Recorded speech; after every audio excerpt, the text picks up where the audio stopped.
Εδώ είμαστε και είμαστε πολύ χαρούμενοι γιατί έχουμε ανάμεσά μας τον Θάνο Ασκητή. Την αγαπάμε πολύ αυτή την ενότητα. Πάρα πολύ. Θάνο, χρόνια πολλά. Χρόνια πολλά, καλώς όρισες. Σε όλους με υγεία Λοιπόν. και αγάπη, μια και το Πάσχα συμβολίζει την αγάπη. Σωστό είναι. Ξέρετε, αυτό. τα Χριστούγεννα συμβολίζει το σεξ. Είναι η γέννηση, είναι η ίδια. Βεβαίως. Σωστό, βέβαια. Είναι Η ανθρώπινη ζωή η οποία γεννιέται. Νομίζω πως είναι πολύ μεγάλο το μήνυμα αυτό. Γι' αυτό και οι δύο εποχές της Ορθοδοξίας συμβολίζουν τον άνθρωπο μέσα στο ρόλο της ύπαρξης. Με τη γέννηση και την αγάπη. Σωστό. Και το Πάσχα είναι η αγάπη. Το Πάσχα είναι η εξέλιξη της σχέσης. Εξάλλου Δηλαδή, και εκεί του Πάσχα το απόγευμα υπάρχει το φιλί της αγάπης. Και ο εσπερινός της αγάπης στην Εκκλησία. Ο εσπερινός της αγάπης, βεβαίως. Λοιπόν, είναι πολύ ωραία μηνύματα. Το θέμα είναι τώρα να μας πεις, το σημερινό θέμα, εάν το φιλί της αγάπης που δίνουν δύο φίλοι, ένας άντρας και μια γυναίκα που είναι φίλοι και δίνουν το φιλί της αγάπης, κάποια στιγμή αυτό το φιλί μπορεί να μετεξελιχθεί σε ένα ερωτικό, σε ένα σεξουαλικό φιλί και να μείνει εκεί. Δηλαδή να κάνουν ας πούμε σεξ μόνο ως φίλοι. Το φιλί της αγάπης στο μάγουλο δίνεται.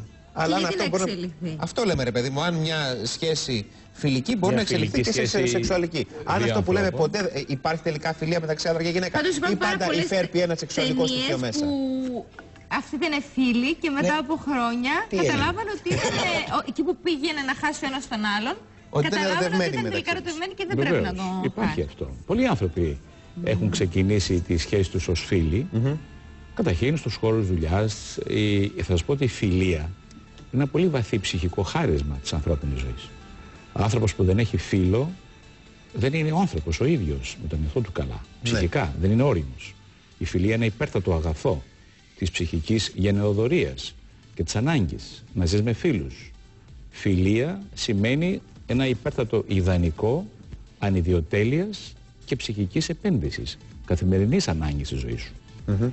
Το σεξ ως συμπεριφορά, ως λειτουργία, βιοσωματικά, μπορεί να προέρθει μέσα από μια φιλική σχέση. Όταν όμως το σεξ έλθει, η φιλική σχέση τελειώνει. Τελειώνει η φιλική σχέση. Τελειώνει. Αυτό που λένε ότι παραμένουμε φίλοι και κάνουμε σεξ μέχρι να βρούμε ας πούμε, μια άλλη σχέση. Υπάρχει αυτό το πράγμα. Αυτά είναι συζητήσεις χωρίς νόημα. Χωρίς νόημα. Άνθρωποι που κάνουν σεξ και ζουν με το σεξ είναι εραστές. Οι οποίοι δεν είναι φίλοι. Η φιλία είναι κάτι αγνό, έτσι δεν είναι? Δεν πρέπει να έχει μέσα καμία σκέψη. Και το σεξ μπορεί να είναι αγνό. Δύο άνθρωποι που κάνουν σεξ είναι πολύ ξεκάθαρο. Ενώ κάτι αγνό χωρίς να έχει ερωτικό φίλτρο. Ναι, να είναι μια φιλία που να έχει καθαρά επικοινωνία. Να έχει στήριξη. Καταρχήν πρέπει να ξέρετε ότι οι ανθρώπινες σχέσεις με φιλικό υπόβαθρο έρχονται σε συνθήκες συμπίεσης. Στη φυλακή μπορεί να κάνεις ένα καλό φίλο. Γιατί συμπιέζεσαι στο στρατό. Στα παιδικά χρόνια. Όλες οι παιδικές ηλικίες ξεκινούν με το ιδανικό της φιλίας. Μην έχουμε ξεχάσει ότι ο άνθρωπος χρειάζεται ένα μέντορα στη ζωή του. Το παιδί μας όταν μεγαλώνει ψάχνει ένα μέντορα. Μπορεί να είναι ο γονιός του, ο δασκαλός του, ένας άνθρωπος γείτονας, ένας ο οποίος θα τον μοιήσει πνευματικά και ψυχικά. Αυτό είναι φιλία. Η πνευματικότητα που δίνει η φιλία είναι ένα ισχυρό μέρος της ορίμανσης του ανθρώπου. Υπάρχει αυτό που λέμε πραγματική φιλία ανάμεσα σε έναν άντρα και σε μια γυναίκα όταν συνθήκες είναι περίπου στην ίδια ηλικία, είναι δύο εμφανίσιμοι άνθρωποι, τέλος πάντων αποδέχεται ο ένας την εμφάνιση του άλλου, αρέσει δηλαδή εξωτερικά ένας στον άλλο. Ναι, βάζεις και όμως είμαστε ερωτικά φίλοι. στοιχεία. Βάζεις μα ούτως ή άλλως όλες οι σχέσεις δεν έχουν έναν ερωτισμό. Είναι πάντα, ναι, και αλλά... του γονιού με το παιδί και του φίλου με το φίλο. Ναι. Ο ερωτισμός έχει μια συναισθηματική επένδυση. Δεν μιλάω για σεξ και ερωτισμό. Είναι όμως, πρόσεξε, η σχέση γονιού-παιδιού είναι μια βαθιά ερωτική σχέση που ο γονιός θυσιάζεται πραγματικά για το παιδί του. Δηλαδή έχει μια ιδανική προβολή των δικών του αναγκών που το παιδί ιδανικά του προσφέρει ως δημιουργία, ως εξέλιξη. Γι' αυτό και η ανιδιοτέλεια του γονιού προς το παιδί είναι φοβερή. Δεν περιμένεις από το παιδί σου τίποτα όταν είσαι πραγματικός γονιός. Όταν δεν θυμώνεις και λες εγώ σε μεγάλωσα και είσαι αχάριστος και δεν μου δίνεις και δεν με στηρίζεις και όταν ο γονιός γερνάει και βλέπει το παιδί του γυρίζει την πλάτη ή να του λέει μόνο φέρε μου τη σύνταξη, τότε ο γονιός κουβαλάει την πίκρα αλλά και το ερώτημα. Πώς μεγάλωσα το δικό μου παιδί έτσι. Γιατί το παιδί μου έγινε έτσι. Πως και εγώ φταίω που δεν έδωσα αντίστοιχη αγάπη στο παιδί μου. Γιατί ξέρετε ότι αυτές οι σχέσεις χαράζουν μια πορεία ζωής. Δηλαδή ως γονείς μεγαλώνεται ένα κύτταρο το οποίο κτίζει τη ζωή του μέσα από εσάς. Είναι εξαρτημένο από εσάς. Όταν μεγαλώσει, πότε θα γίνετε πραγματικοί γονείς? Όταν το παιδί σας γίνει αυτόνομη μονάδα της κοινωνίας. Δηλαδή ζει από μόνο του. Δεν σας χρειάζεται, δεν σας χειρίζεται. Δεν λέει αν αύριο πεθάνει ο πατέρας μου, η μητέρα μου, εγώ τι θα κάνω. Θα χάσω την ψυχική μου ισορροπία. Για πάμε πίσω λοιπόν σε αυτό που έλεγα. Υπάρχουν πραγματικές σχέσεις φιλίας ανάμεσα σε άντρα και σε γυναίκα? Βεβαίως και υπάρχουν. Υπάρχουν. Και είναι και πολύ δυνατές σχέσεις οι οποίες μπορεί ποτέ να μην εξελιχθούν. Γιατί να μην εξελιχθούν? Από φόβο? Επειδή φοβάται ο ένας να εκδηλώσει το ενδιαφέρον του στον άλλον, επειδή πραγματικά δεν υπάρχει δηλαδή. Γιατί λέμε, ρε παιδί μου, ότι μέσα στην ημέρα πολλές φορές από το μυαλό του άντρα της γυναίκας περνάει το σεξουαλικό στοιχείο.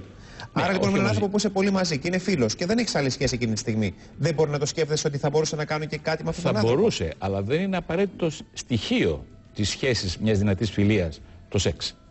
Δηλαδή δεν σημαίνει επειδή είμαι φίλος σου πρέπει να σε δω σεξουαλικά. Όχι, ούτως ή άλλως έτσι χαλάει και η φιλία. Εξάλλου, πολλές φορές οι άνθρωποι βλέπουν ανθρώπους σεξουαλικά ποθούμενους που δεν τους αποδέχονται ως φίλους πραγματικά. Ναι. Βεβαίως. Η σεξουαλική χημεία, αυτή η μυστηριώδης εγκεφαλική λειτουργία που αφυπνίζεται, οργιάζει, θα λέγει κανείς, ποιητικά, φαντασιώνεται ρόλους και εικόνες, δεν επισέρχεται ποτέ το φιλικό στάδιο. Γι' αυτό και όταν τελειώνεις τη σεξουαλική επεξεργασία ή διεργασία, τον οργασμό, μετά θες να φύγεις. Αν είναι μόνο το σεξ. Απλώς το ζευγάρι που δεν έχει φιλική ταυτότητα, γι' αυτό και λέγεται ζευγάρι, το ζευγάρωμα τι δείχνει? Δύο άνθρωποι οι οποίοι ερωτεύθηκαν μέσα από τον πόθο της σεξουαλικής έλξης, αναζήτησαν τη δημιουργία μέσα από το συναίσθημα που επενδύεται σιγά σιγά ψυχικά και το βήμα του χρόνου τους κρατάει σταθερούς συντρόφους και ουσιαστικά τους δίνει τη φιλία ως απάβγασμα αυτής της. Δηλαδή οι άνθρωποι μεγαλώνοντας χάνουν το σεξ. Αυτό ξέρετε πρέπει να το γνωρίζουμε ως αλήθεια. Το σεξ χάνεται μες στα χρόνια. Και μένει η φιλία και η αγάπη. Και μένει η φιλία και η αγάπη. Και το σεξ σήμερα είτε θέλουμε είτε δεν θέλουμε, είτε μας ενοχλεί ηθικά, είτε αυτό είναι ανεπίτρεπτο και αμαρτωλό κατά την Εκκλησία, το βρίσκουμε αλλού. Τώρα αυτά που λέτε τώρα, κύριε. Διότι αυτό είναι μια πραγματικότητα προσωπικής επιλογής. Μπορεί να μην το βρεις αλλού, να μείνεις πραγματικά με τον άνθρωπό σου, αλλά θα ξέρεις ότι και το σεξ. Γιατί δεν είναι ένας άνθρωπος χωρίς να είναι ερωτευμένος? Γιατί δεν μπορεί να είσαι ερωτευμένος συνεχώς, επειδή είναι ιδανικό ο έρωτας. Δεν είναι συμβιβασμός αυτό? Δεν είναι συμβιβασμός. Είναι μια πραγματικότητα. Δεν έχεις έναν άνθρωπο με τον οποίο καταναγκάζεις να είσαι μαζί του. Τον αγαπάς πραγματικά. Ενδιαφέρεσαι για αυτόν. Αλλά μέσα στα χρόνια αυτό το βίωμα παλιώνει, γίνεται μεγάλο, βαθύτερο ψυχικό κριτήριο που σε συνδέει μαζί του τι? Η καθημερινότητα, η συνθήκη της ζωής, η εξέλιξη της δημιουργίας, το παιδί. Ξέρετε, υπάρχουν άνθρωποι, αυτό και η μέση ηλικία, γιατί περνάει η κρίση? Γιατί και οι άνθρωποι δεν είναι φίλοι? Γιατί τελειώνουν τα λεγόμενα καθήκοντά τους, που είναι πια τα παιδιά μας.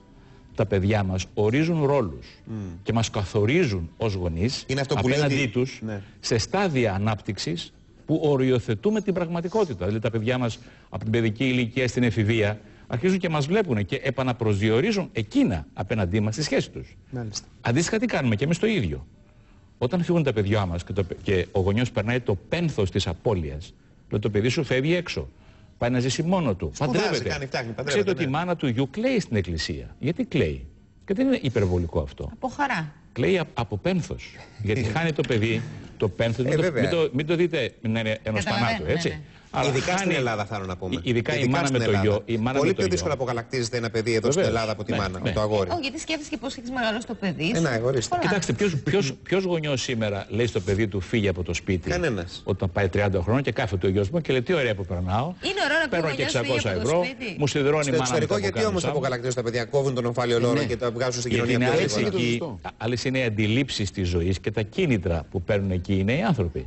Εδώ οι Έλληνες, εμείς οι Έλληνες, εγώ όταν έζησα στην Αμερική, θυμάμαι που λέγανε οι Έλληνες της Αμερικής στα παιδιά τους. Στην εφηβεία, ξέρετε, στην Αμερική υπάρχει ένα celebration από μια μικρή γιορτή στο σχολείο που λέει έγινες 16 χρονών, τα sweet 16 και σου λέει πια ετοιμάσου να βγεις έξω στη ζωή, να παλέψεις, να κερδίσεις. Ναι, βέβαια και αυτό και αλλάζει, μην νομίζετε, και στην Αμερική το έχουν